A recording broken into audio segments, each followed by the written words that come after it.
let's bring in Bernard Akede, New Central's lead correspondent, to share more details with us as regards how the situation is in the state. And of course, the chief executive officer of TAF Africa, Jake Epelle, also joins us to further discuss this incident. Now, Bernard, let's start with you and talk about the work, of course, being done by the Nigerian police, of course, with other security personnel in the state. What is the focal or the most important message that is being shared, and how is the atmosphere in Osun State as of now?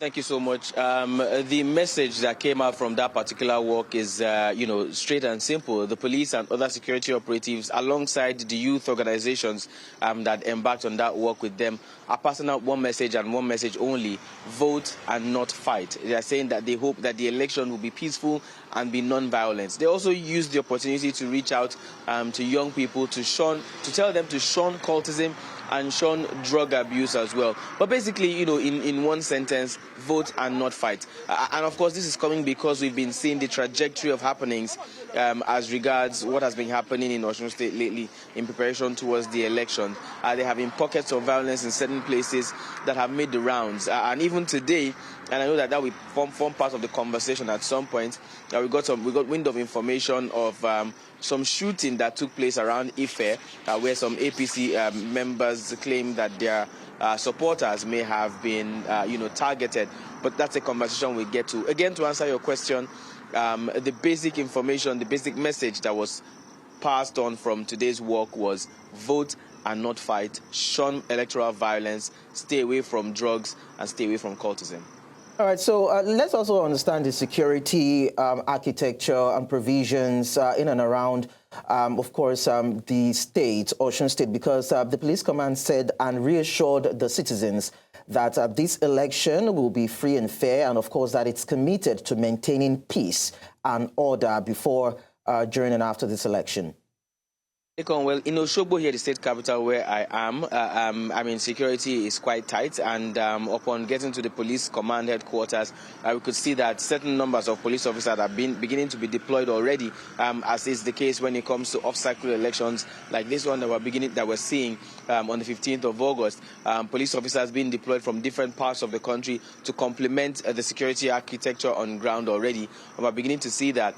But then again, it brings to question if we're beginning to hear parties complaining about their members or supporters being attacked in certain parts of the state, some places that we haven't been to.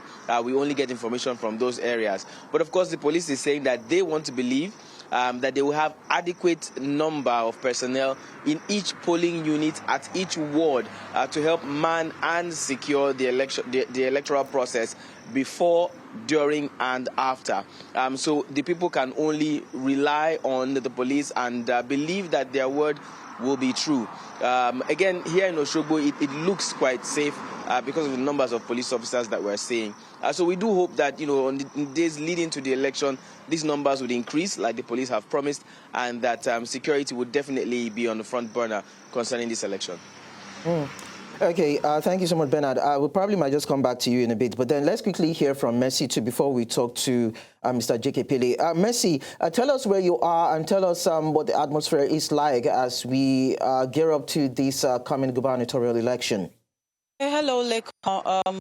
I am live in Okefia of Osogbo in Osun State, and earlier on we had an interview with one of the APC chieftains, and of course we were able to finally meet with the CPS, that is Mr. Olawale Rashid of the Accord Party. Earlier today we had a one-on-one with him, but of course it was off camera, and something that is peculiar to both parties is the fact that both Accord and the All Progressive Congress have alleged just violence, and I'm talking about when APC.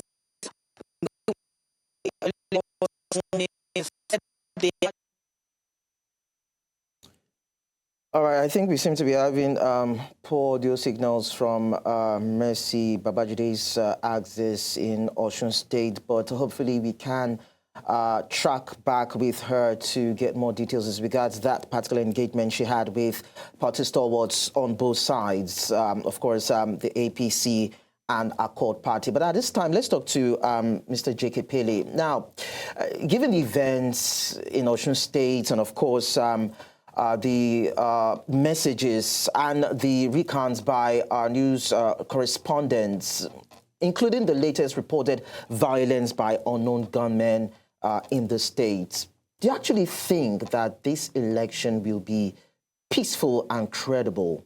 Yeah, good evening, and thanks for having me.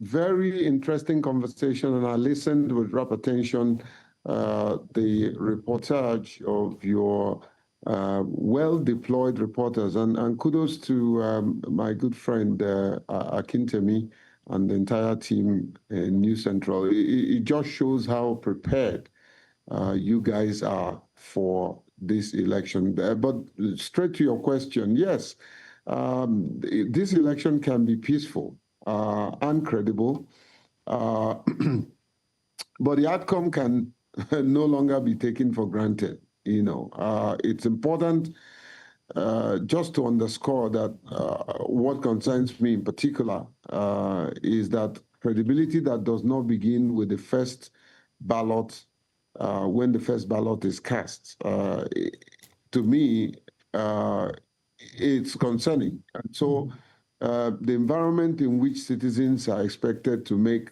their choice is critical. If the environment is tensed, if the environment is not well secured, then the entire process of electing people will be jeopardized and become something that anybody and everybody will doubt the credibility. Now we're getting reports of killing, shooting, attacks which creates fear, and fear itself cannot become a form of fear actually can become a sort of voter suppression.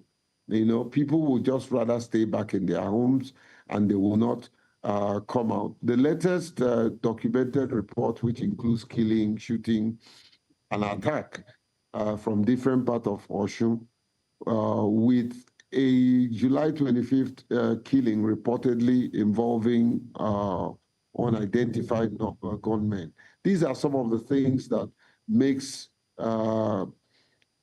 that creates voter apathy. People would rather stay back in their homes and they will not come out to vote. So in this last stretch, the responsibility is enormous.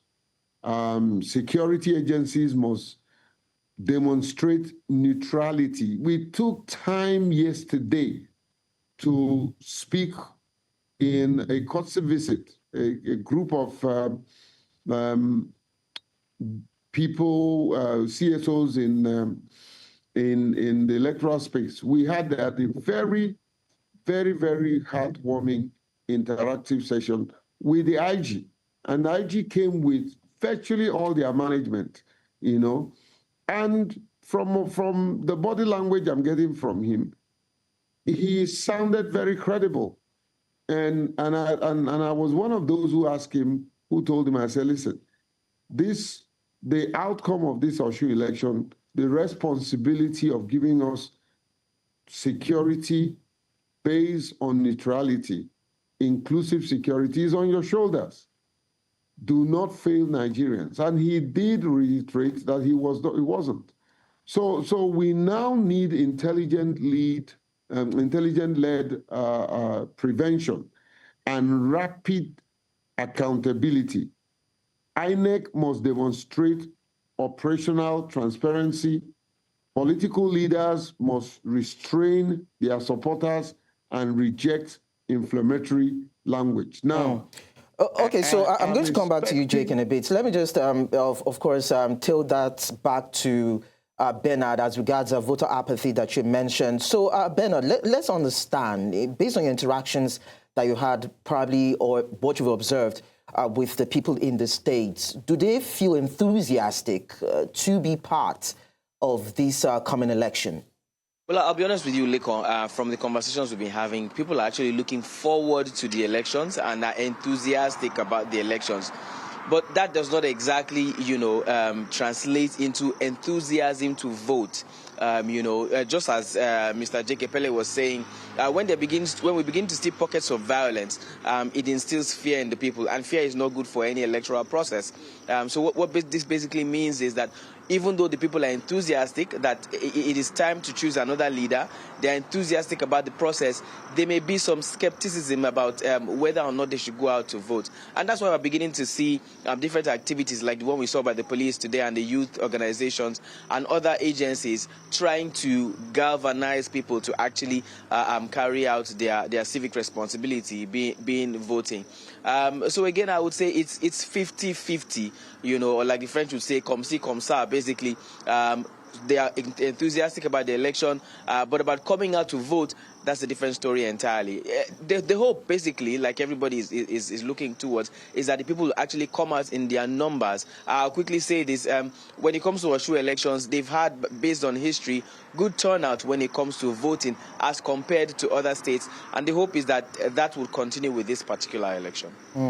All right, Bernard Akede, thank you so much. I hope that you stay safe even as you continue to document these situations in Osun State. Thank you very much. So, Jake, I come back to you now. I remember yesterday on Politics HQ, you stressed the need for candidates and members of these parties to, instead of engaging in violence and, arguments and accusations, they should focus on meaningful conversations and even organize debates on their plans for Osun State.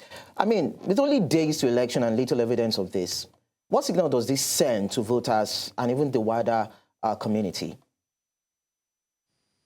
Well, it's simply put, election can be free and fair if the electoral umpires, the citizens, are willing to participate.